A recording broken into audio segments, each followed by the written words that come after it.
Hi, my name is Rostislav Krones, and in the following video, I would like to introduce you my master dissertation project called Resilient Social Housing in Red Hook, New York City, which I developed for International Master of Architecture at KU Leuven, Faculty of Architecture in Ghent, with Professor Kris Scheerlinck as an academic promoter. The project is built up within the Streetscape Territories framework. The starting point of this project was a neighborhood in New York City called Red Hook. Red Hook is allocated on a peninsula situated in the southwest of Brooklyn. Four elements acting as limits bound the area. The most defining one is the Gowanus Expressway to the north, which cut off Red Hook from the rest of Brooklyn. Three others are bodies of water: Buttermilk Channel to the west, Upper New York Bay to the south, and Gowanus Canal to the east. We can see a specific division of the neighborhood. There is a more productive part which is situated on the east next to the Gowanus Canal. We can find here plenty of warehouses as well as Old Grain Terminal of New York Port Authority. Next to this part, to the west, there is more leisure area with Red Hook ball fields and Red Hook Recreation Center. In the center of the neighborhood, we can find Coffee Park with the most massive complex of social housing in Brooklyn, developed by New York City Housing Authority, NYCHA for short, which accommodates nearly 6,000 residents. Almost the whole west part is dedicated to a housing of smaller scale. This project aims to address several closely connected issues which Red Hook is currently, and more importantly in the future, will be facing: housing problem, floods, and gentrification. My primary focus is on affordable housing in the area, which is a problem of last years. The prediction is that Red Hook will double its population in the following 10 years. A big part of all inhabitants is single mothers who are currently living mostly in a sufficient niche housing project. Together with the relatively young population, it frames my target group. Red Hook is specific because of its location on the waterfront and mainly with the topography not much higher than sea level.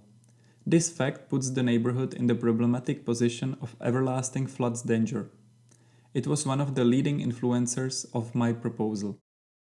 I started the project with 3 illustrations of my biggest concerns about the neighborhood. These drawings were the foundation which framed my research and following proposal.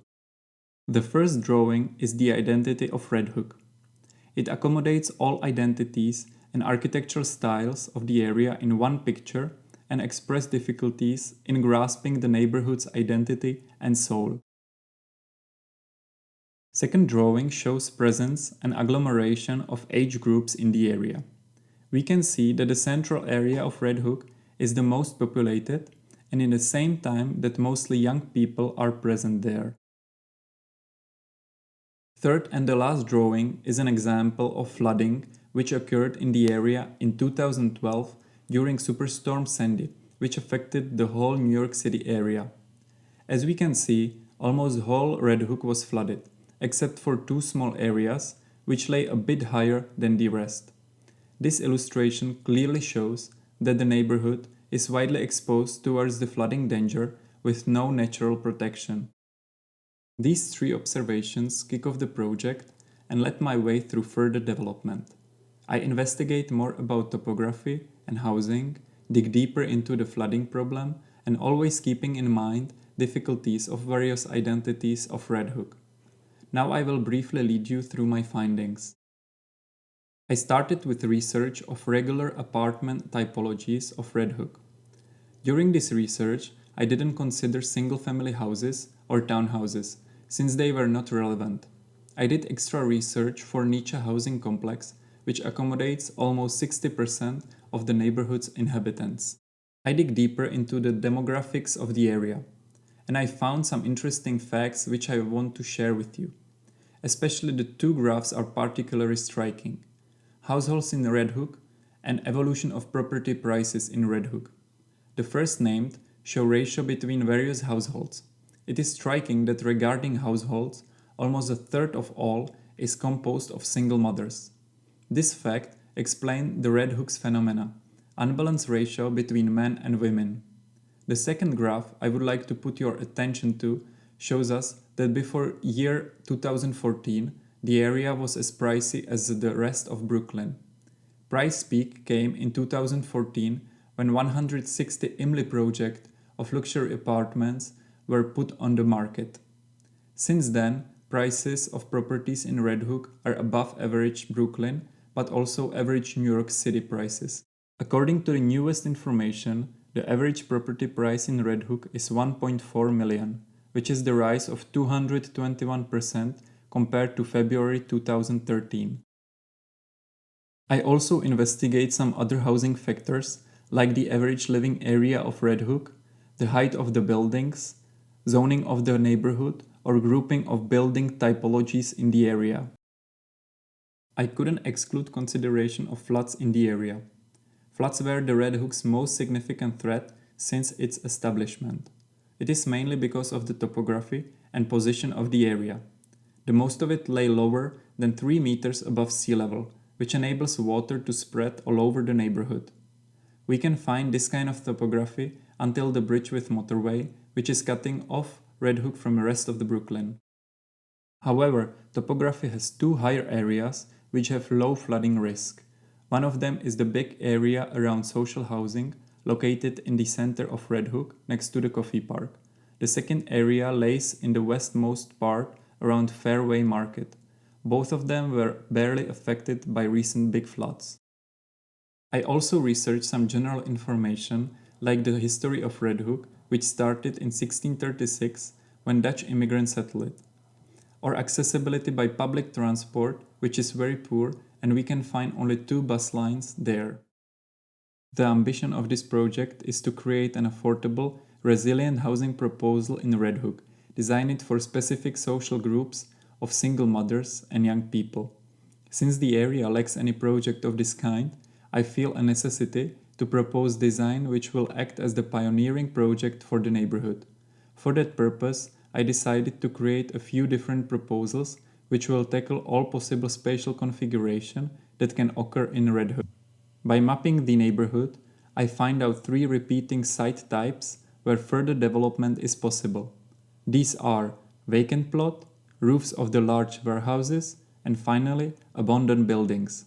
With 3 sites, there go 3 strategies to apply. These strategies count with flood resilience from the very beginning. We have here pillars elevation, ground elevation, and roof densification. 3 different plots and 3 different approaches connected to specify needs of all. I was facing dilemma of choosing the right sites. After all, unlike possibilities, I decided to pick all 3 as close to each other as possible to create big housing complex. As the best option for my project crystallized area, Creamer Columbia Street Junction. Nietzsche houses surround it from north and Red Hook ball fields from south and east. We can find there 4 blocks around on which 3 plots fulfill asked criteria. A design on an urban level of selected sites takes the idea of the urban strategy described previously and added the concept of courtyards. Thanks to this, the overall design is coherent even though each plot has unique conditions to which I'm adjusting the layout. The concept of courtyards is built upon deep understanding and reading of Nietzsche housing typology. Each building of Nietzsche complex has the same idea behind the arrangement of apartments. There is always a public hallway to which 6 to 8 apartments are attached, as well as all necessary vertical communications. They serve as entrance lobby on each floor and so as the only community spaces in the building. You can detect these spaces on the crossings of volumes. This fact makes the buildings highly readable and one can always easily find the entrance. These findings led me to rethink such configuration and be inspired by it. I took public hallway as a fundamental element around which all housing units will be developed. I transformed the hallway into a central courtyard which opens a possibility to create a generous community space which will serve as an access point. I twisted the way one will perceive this space.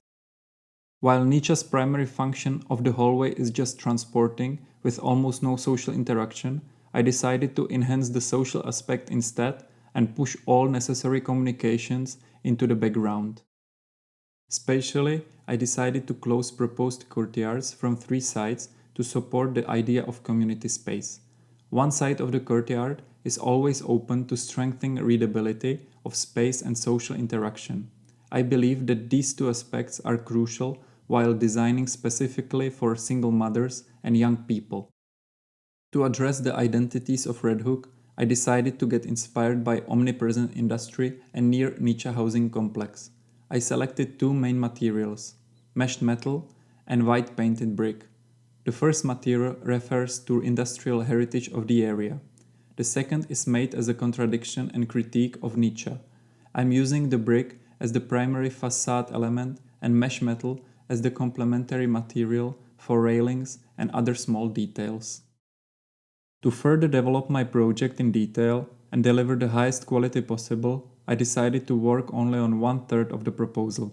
I chose the southwest part of the designed complex because it serves as an entrance point and all fundamental strategies are present here. Conceptually, project is influenced by idea of courtyards and resiliency options. We can find there 3 buildings which are separated by public space in between. The west part is composed of 2 similar volumes, so I will describe them together.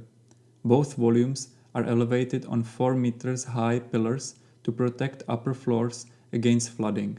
This solution creates generous public space underneath and opens the possibility to place commercial areas there. You can access the upper floors of both buildings by staircases, which is one of the 2 access points. These floors are dedicated to housing facilities. The second entry point is situated on the ramp which separates the 2. Public and community space is blending thanks to landscaping on the ramp, which also work as natural staircase to the courtyard. Underneath the ramp, there is underground parking which accommodates 20 cars. By walking over the bridge, we can access third eastmost building of this part. It has slightly different design and typology. The whole ground floor level is dedicated to 5 productive spaces which are directly connected to offices on the first floor. The entire first floor is devoted to offices and generous public space. In the second and third floor, we can find housing units. On the north side, there is another ramp which connects this plot with the project at the top of the warehouse. Since the whole project is about housing and its resiliency, I dedicated plenty of time to design proper typology. As I already described, I arranged apartments around the central courtyard which should serve as a community space. However, I pushed this idea further and designed such space on each floor of housing in the form of patios. These community balconies are connected to the staircase and serve as vertical communications. To support the collectiveness, but at the same time propose more personal spaces, I played with the connection between flat entrance and patio. I designed small bites at every entrance to create a bit of private space, which can be later modified by the resident. I believe that variability and modification on the small scale level can create a more pleasant environment on the patio. For that reason, I introduced 4 variations for the entrance door. So each inhabitant can quickly change their entrance to desired option according to their needs. In this way, I'm designing a basic structure which can be later slightly modified by every incoming resident. Each building is equipped with 1 community room and laundry area. However, every apartment is prepared to store a washing machine, so this decision is entirely optional and depends on the inhabitants. The last feature of this typology is separating closet. You can find this piece of furniture in studio apartments, and it serves as movable separation of the space. That's it for the presentation of my master dissertation. I hope you enjoy it and see you next time.